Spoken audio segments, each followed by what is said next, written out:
Welcome back to America Decides and our continuing coverage of the Republican National Convention. Look, ladies and gentlemen, every National Party convention is historic in its own right, but this one especially is because something has happened tonight that has never happened before in the long history of the Republican Party. For 3 consecutive election cycles, the same person has been nominated to lead the Republican Party as the presidential candidate, and that person is Donald Trump. He also made very big news today, naming Ohio Republican Senator JD Vance as his running mate. I'm joined here at the convention by one of Vance's Senate colleagues, Republican Senator from Alaska, Dan Sullivan. Dan, look at the camera, now look at me. I know that's going to be painful, but let's try to work through that. Sure. Senator, it's great to see you. First too, of all, man. your reaction to JD Vance's inclusion on President Trump's ticket.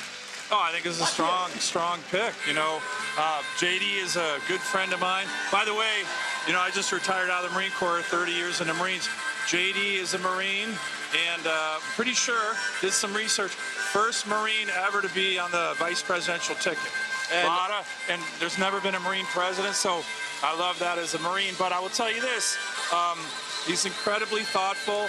He comes from a working family background, which has obviously influenced him tremendously. He's seen the challenges of working Americans, including the horrible opioid fentanyl challenges, and he's been a great voice for that, a great voice for veterans. So I think it's a great pick, and you know, he's got a lot of youth and energy. No doubt. And as everyone who knows who's been around any Marines, there are no retired Marines, there are no former Marines, you're always a Marine. Well, I was honored. You know, I retired about 3 months ago after 30 years. JD came to my retirement ceremony, so, you know, we Marines stick together. No doubt, no doubt. It has been described by me and others that JD Vance can be fairly described as Make America Great Again 2.0, the next generation of that movement. Do you see it in that light? Yeah, absolutely. I mean, is that a good thing for the party? Well, I think it's, I mean, just look at the enthusiasm here, right? We have, right now, what's going on in this convention, incredible unity, incredible energy, and what I think is not getting a lot of press, and I think it should, a really strong platform. 16 pages, very unifying, simple, common sense ideas, not just for Republicans, for all Americans. I encourage everybody, take a look at it. You read about 20 minutes, and it's a really strong platform on some key issues. In other words, it's not a doorstop like other party platforms that would take a couple of hours to sift through. Not only not a doorstop, Marsha Blackburn, another Senate colleague of mine, she chaired the platform committee, did a great job. I wanted to keep it in simple, direct terms on big ideas, but important ideas. The president read it, I think edited it a lot. I'm pretty sure Joe Biden's not going to edit the 240-page Democrat platform that they'll put out in a couple weeks.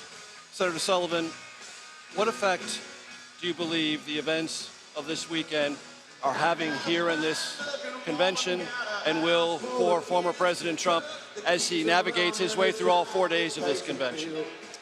Well, look, I think that the horrific events on Saturday, an assassination attempt on President Trump that came this close, literally within an inch of probably killing him, not only impacts everybody here in this convention as Republicans, I think it impacts Americans. No American wants that. You know, we have our political differences. We can debate those as hard as we can, but political violence should not ever be part of the equation. So it's clearly bringing unity here. You saw President Trump's courage, defiance, which is pretty remarkable, right? Taking a bullet, getting tackled really hard by the Secret Service, and then getting up and showing that defiance and courage. But I think that's for Americans, not just Republicans, and we can't go down that path. Major, we can't go down that path. As you well remember, during the primaries, there was a challenger to former President Trump, Nikki Haley, who served in his administration, dismissively referred to by the former president as bird brain. She was originally not invited to speak at this convention. After the events in Butler, Pennsylvania, there was a reassessment and a sense that no, unity and more inclusion is actually what needs to happen. Give me your reaction to Nikki Haley getting a primetime speaking position tomorrow night at this convention. I think it's great. Why? I think it's great because, you know, she had a lot of Republican voters who still does supported her, And look, you win elections by being a big tent.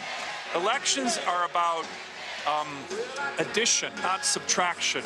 And I think that her coming here with the strong amount of supporters that she's had is a good thing for certainly the Republican Party. I think it's a good thing for the country. Where do you think this race sits right now? Every national party expects to get a little bit of a rise, a little bit of a bump out of the convention. Where do you think the race is now? Where do you hope or you expect to see it a week from now?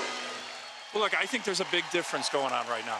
And that's, you're seeing here, unity, as I mentioned, energy, and a very strong support for a common vision in our Republican platform. If the Democrats are holding their convention right now, I don't think you'd see that at all. You certainly wouldn't see unity. You wouldn't see a common vision.